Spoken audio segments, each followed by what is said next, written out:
All right, hey, what's up, everybody? I haven't put out a video in a while. I've been working on myself, and um, I'm very thankful and grateful of anybody tuning in and checking out what I have to say. Now, this is going to be for those who have looked into food, beverage deliveries, um, and I think this might extend out even more towards like commercial driving, but more on the Class B. I can't really speak on Class A because I don't have a Class A. I've only driven a big rig and a trailer when I was going to a tractor and a trailer when I was going to trucking school and I was trying to get my Class A license. Unfortunately, I did not get my Class A license, and that's okay. I'm not huge into driving trucks. I'm not really attracted to trucks, but I like buses. I love buses. I'll drive a bus anytime, anywhere. Just if I had the opportunity right now, somebody wants to call me and drive a bus, I'll do it. And just get paid for whatever. Now, I was working for Sparkletts. I let go Sparkletts about 2 weeks ago. Um, One of the most obvious reasons why is because of the intense labor factors.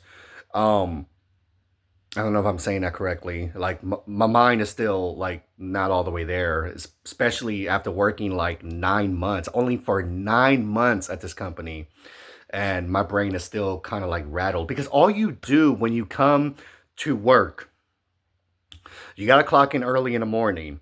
Doesn't matter if it's hot, humidity, you got allergies that is flaring up. They don't care. Like you got to get there on time. Grab your keys. Go get your truck. Check to see you got everything checked out on your list. Make sure your truck has enough fuel. Tires is all good. So you're doing your pre-trip inspection, and then you're also checking your inventory. So, needless to say, you got to hit the ground running every morning, Monday through Friday, and some occasional Saturdays. Speaking of that, let me just put that out there. This job would also allow you to work 6 days out of the week if you really want to milk the clock. Like they're not going to tell you, but they do encourage you. Like it's optional. Like they're not going to push you into it. They do push you into it because they're going to let you know that you got to do like a Saturday every once in a while. So you have to say yes to that because otherwise, I don't know how else you're going to get this job. They want you to just say yes, yes, yes because you're going to get yourself into some shit. Okay. And this job really is not for everybody. Like, seriously, like, it definitely wasn't for me. And I'm a pretty active person myself. I can, bro, I can work out. Like, I can make skinny motherfuckers feel like they got to catch up with me. So, and that's not to brag or anything. No, no, that's not to brag. I have a medical condition that later on I found out that doing intensive labor work, intense labor work, um, tends to have tends. Yeah, it has its own side effects that goes against what I have going on. Let's just say that. So I was getting I was getting very frustrated out there. Least I can say. Very very frustrated. So where was I going? Yeah, yeah, yeah. So you hit the ground running every day. Okay, you gotta get to these houses first thing in the morning. Those are the best ones you can hit up before you can hit up the offices, the corporate offices, the buildings, the hospitals, because they all open up at a certain time. Some of them open up as early as 7. Some of them open up as late as like even 10 or 11 in the morning, just depending on what kind of client it is. Like, especially the insurance companies. Some of them don't open until like 10, 11 o'clock. There's like certain animal places like Petco and all that. So you got to get to know these things. And by the way, let me tell you, you start off at the very bottom. You're called a route specialist, is what they say, but really we call them relief drivers. So I'm gonna refer myself as a relief driver all throughout this video. Relief drivers don't know any of these customers, don't know what kind of deal was made between the regular drivers and the customers. Because you're going to take on these routes, you don't know what you have every day. They're not going to tell you in advance what you're going to be doing every day unless somebody is out sick. Somebody is out because they got hurt. They're going to be out for at least a month. So now you got a pretty good idea. You're going to be working his route for at least the next couple of weeks, unless you're slacking and you're getting complaints from these customers. Then they're going to take you off. But until then, you're going to be on that route. So there is some things you can look forward to that may help you out. In my case, see, I thought that was going to work out for me because there was a driver that went out on leave. Then he decided to come back and he's doing light work at the yard. So I got the reputation that I was one of the good relief drivers, because you got some that still needs to make improvements, but I'm not going to talk on that. I learned a lot from them as well. But I had that reputation of, you're a good man. We rely on you. We depend on you to just take all of this shit and try to do the best you can. So I was like, oh, fuck. Fuck, are you fucking serious? There are no rewards for good deeds. There are no real good rewards for people who actually do good in a company, because they're going to give you a lot more in hopes that you can help this branch try to get rid of all the drops as much as possible. And you got to do it again next week, or you got to do it again the next day. And it was bullshit. It was just bullshit. Because I was handling other people's mistakes, and on top of that, I'm such a good person that when a customer comes out and tries to argue with me about some shit, and it's something very petty, but I understand where they're coming from. It's just that they don't understand why I tend to come across like an asshole. They don't understand. They don't. Customers don't understand that almost every customer prefers to have their little special treatment because of something that they have worked out with their regular drivers. I'm just a relief driver, so if I come to your house, you better be very fortunate that I actually found your house, and I have to put two, three, four fucking bottles that you requested in front of your porch. And don't come out trying to tell me, hey, I prefer these bottles to be pushed down a little bit further down this way in the driveway, because that's where I keep my empties. And to that, I look at the customer like, you're fucking crazy, and don't you dare do that shit again. Because now you're putting me in danger. See, it's not always their fault. The customers, it's not always their fault. A lot of times it's the drivers who make money off commission, who go out of their way to tell the customers whatever they want to hear. And by that, customers have the right of way. They're always right. So here I come. I don't know who the fuck Billy, Jane, Marie, whatever. Like, I don't know any of these people. But if I put the bottle in front of their door, when they prefer their bottles to be somewhere hidden, tucked in a fucking driveway where I had no idea that they belonged there. I didn't know that's where you wanted me to put them. I'm putting them in front of your door like a delivery person is supposed to, right? No, not in this business. Not in this business. Because you still have people who are capable of lifting these bottles, but because they feel from the initial pull of the bottle how much they weigh, which is realistically is not that much if you really think about it. If I tell you how much they really weigh, and if I find you in the gym and you're pumping way more weight than what these bottles weigh, then you're full of shit. Some of these customers are full of shit. Seriously. And I say that because every little thing in this company, every little thing in this job affects you. It affects your time. Well, for the most part, for the most part, it does affect your time, but it also affects your mental and physical aspects as well, like your physical and mental health. Um, it's one thing that it's one thing to try to look for your apartment, office, whatever it may be. Then I realize, once I get there, I find out that you need about like three, four, five, even up to like seven fucking bottles, and I have to walk up the stairs, which unfortunately some of these apartment buildings don't have elevators. You have to walk up the stairs with bottles at a time, and you're thinking, oh, I could do that. You as a man, you're thinking, yeah, I could do that. Yeah, go ahead, bang that shit out like maybe 10, 15 more times out of the day. See how long you could keep up doing that shit. Then you come to being someone like me who has four kids. I'm about to be 38 this year in a few months. I'm considered to be overweight. I have a medical condition. I'm not going to go in details of that. But it's not prevented me from driving. It's not prevented me from doing what a Class B driver can do, plus more. Um, but through this job, I realized I can't be doing this shit, and I had to find that out the hard way. Plus, at the same time, because people have a tendency to look at these drivers driving around with these blue green trucks, they're thinking, wow, this must be a really cool job. You don't need to have a gym membership, huh?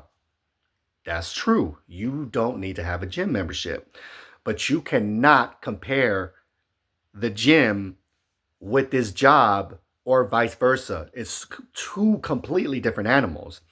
You go to the gym to work out, you know when to stop. You come to work to do this type of heavy work, you don't know what time you're going to head back home. You don't know how many stops you're going to have on that day. You don't know how many bottles each stop requires, and you don't know where these places are all the time. You never met these customers, and by the time you do, they're trying to convince you to give them special treatment. And I'm like, no, because I'm not your regular driver. I'm just a relief driver. I'm only here for one day. And I might see you next time if your driver keeps calling out on this particular day out of every 2 weeks. I don't know why. Some drivers have a habit of calling out on certain days every 2 motherfucking weeks. So, again, needless to say, I like to say that. That's my favorite word of it. Yeah.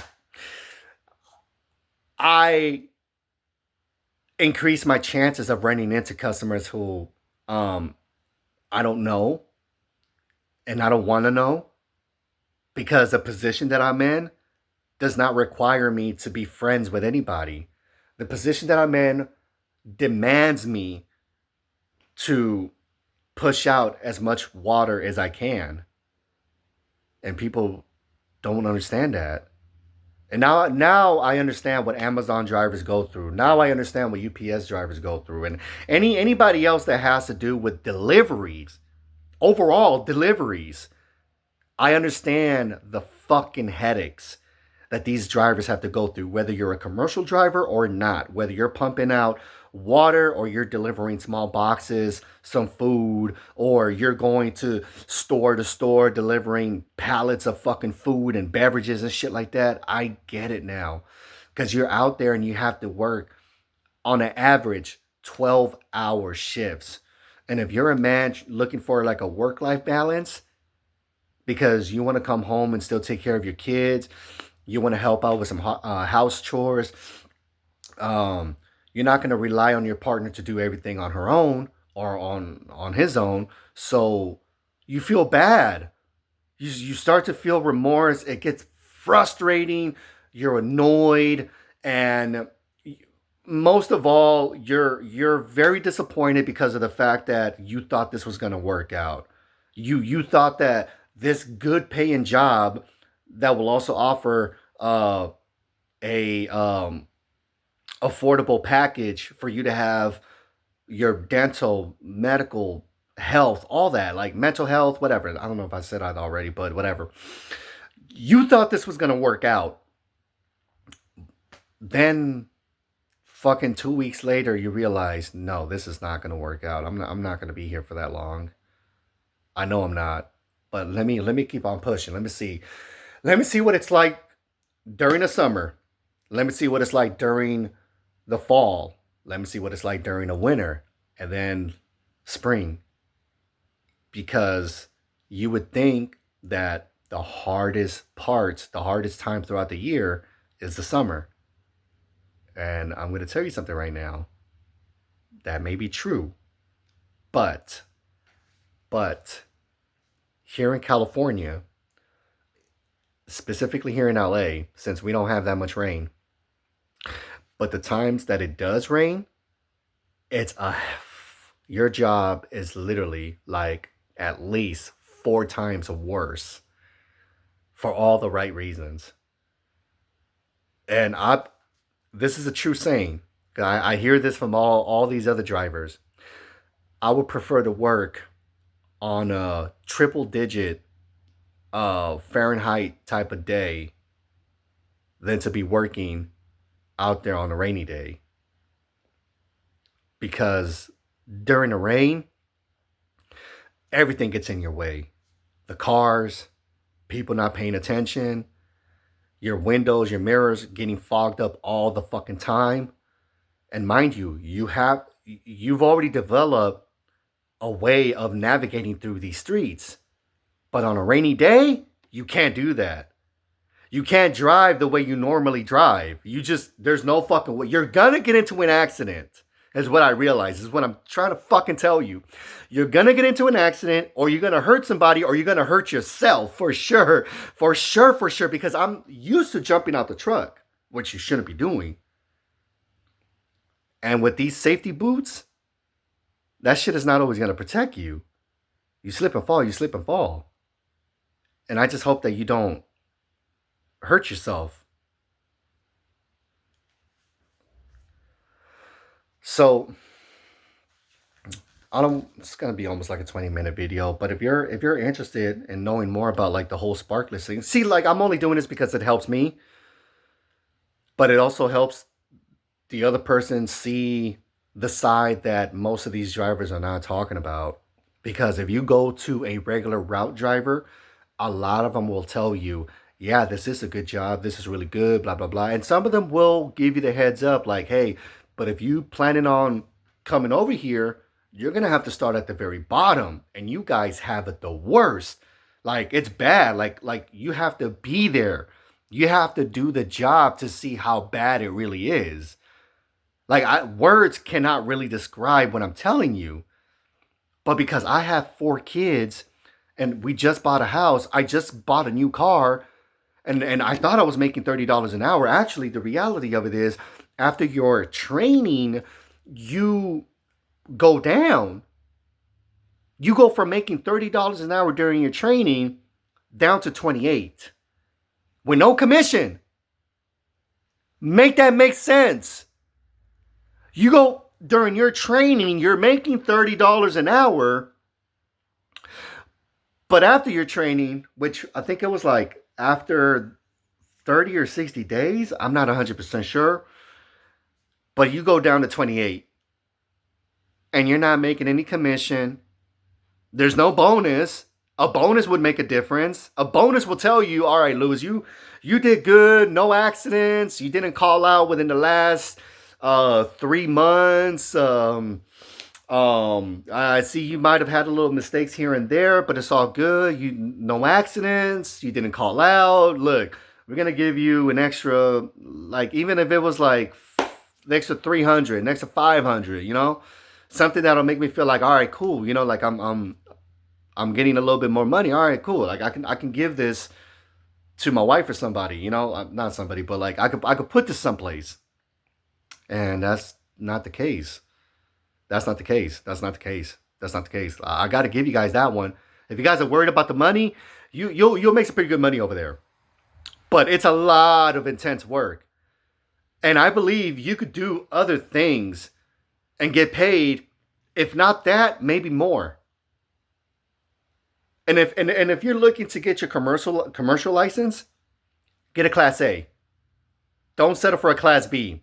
If you have the opportunity to go to school to get a commercial license, get a Class A. Don't fuck with anything less. Because you're gonna come out here and you're gonna be fucking around with all these. Let me stop right here. So, anyways, yeah, 20-minute mark. I don't want to go too long, but that I do want to point out and let you guys know why I left Sparkletts. There's a lot of bullshit. Again, if you're a man trying to find a work-life balance, you have a commercial license and you think you could do this, this might not work out for you. Or maybe it will. Go try it out for you. Go try it out for yourself. And be honest with yourself. Because they're going to put you on a ride along for one day. You better be honest with yourself. Because if you go in here, oh, they're going to put you to work. They're going to put you to work. Work. All right, so there you have it. I'm out.